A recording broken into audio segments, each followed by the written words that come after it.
morning. Today is another one of our first fives. Today we're looking at this text from Ruth chapter 1. It's a fascinating story for so many reasons, but one of the things that I think we begin to pick up in this story is the way that among God's people, we're called to live in unique ways. And sometimes we live sacrificially. And the cool thing is sometimes in our sacrifice, we find that we're blessed greater than we ever could imagine. And that really is the story of Ruth. And through the midst of heartache and difficulty, we see this story. And so I'm going to begin in Ruth chapter 1, verse 3.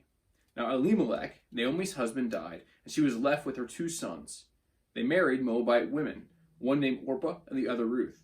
After they had lived there about 10 years, both Mahlon and Chilion also died, and Naomi was left without her two sons and her husband. When she heard in Moab that the Lord had come to the aid of his people by providing food for them, Naomi and her daughters-in-law prepared to return home from there. With her two daughters-in-law, she left the place where she had been living and set out on the road that would take them back to the land of Judah. Then Naomi said to her two daughters-in-law, "Go back, each of you, to your mother's home. May the Lord show kindness to you as you have shown to your dead and to me. May the Lord grant that each of you will find rest in the home of another husband." Then she kissed them, and they wept aloud and said to her, "We will go back with you to your people." But Naomi said, "Return home, my daughters. Why would you come with me? Am I going to have any more sons who could become your husbands? Return home, my daughters. I am too old to have another husband. Even if I thought there was still hope for me, even if I had a husband tonight and then gave birth to sons, would you wait until they grew up? Would you remain unmarried for them?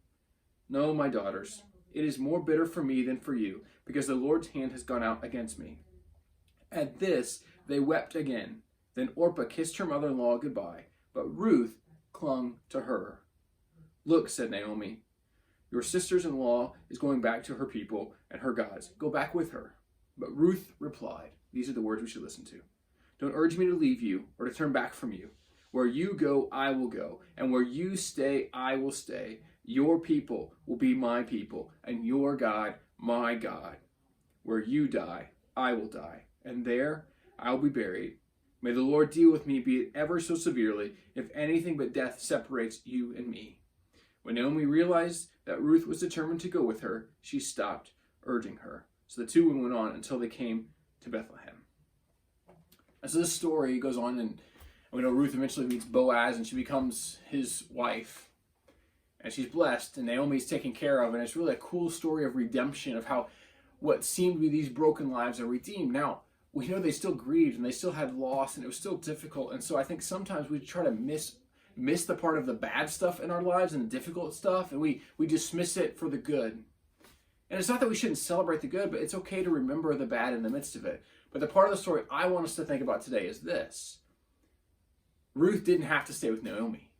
In fact, everything would have been appropriate if she had left there, and there's nothing wrong with that. But she had decided, this is my people.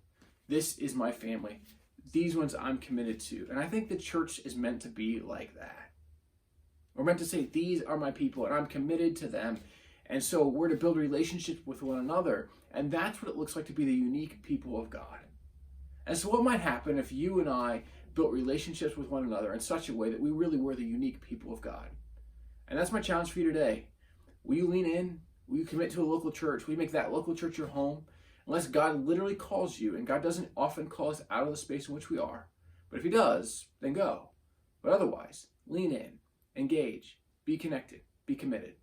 We'll catch you next time for another First Five.